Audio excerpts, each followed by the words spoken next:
નમસ્કાર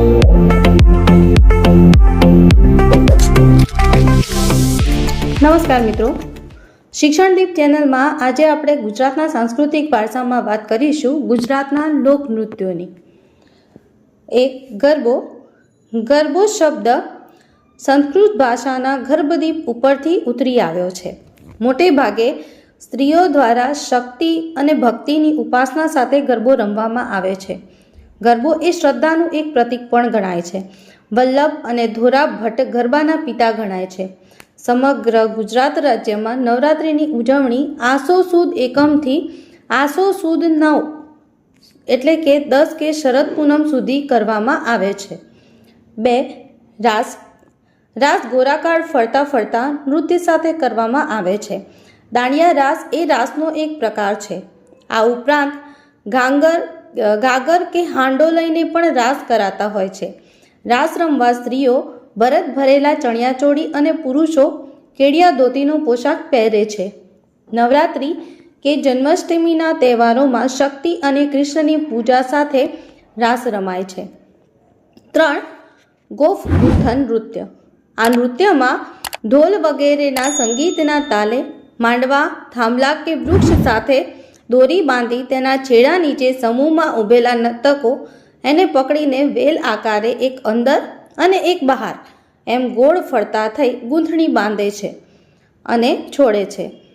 4 સીદીઓનું ધમાલ નૃત્ય। મૂળ આફ્રિકાના અને ગીરની મધ્યમાં હાલના જંબુસરમાં વસેલા સીદી લોકોનું આ નૃત્ય છે।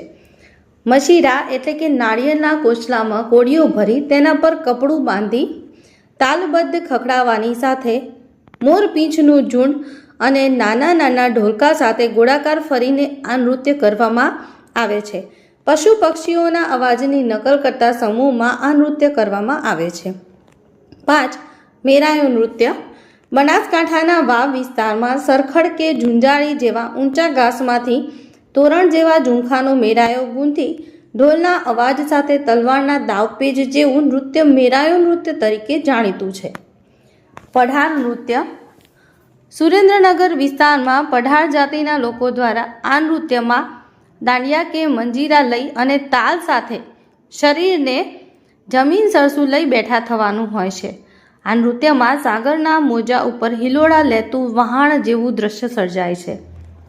ગુજરાતના આદિવાસી નૃત્યો। ગુજરાતના આદિવાસીઓમાં હોળી અને બીજા તહેવારે, લગ્ન પ્રસંગો, દેવી દેવતાઓને ખુશ કરવા માટે તથા મેળાઓમાં નૃત્ય કરવામાં આવે છે, જેમાં ઢોલ, મંજીરા, થારી, તૂળ, પાવરી, તંબુરા વગેરે વાજિંત્રોનો ઉપયોગ થાય છે।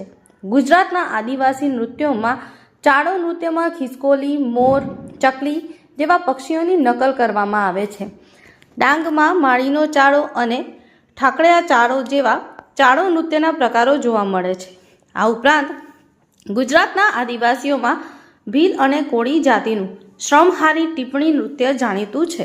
મિત્રો, આ સિવાયના કેટલાક અપ્રચલિત નૃત્યો પણ છે। Thank you.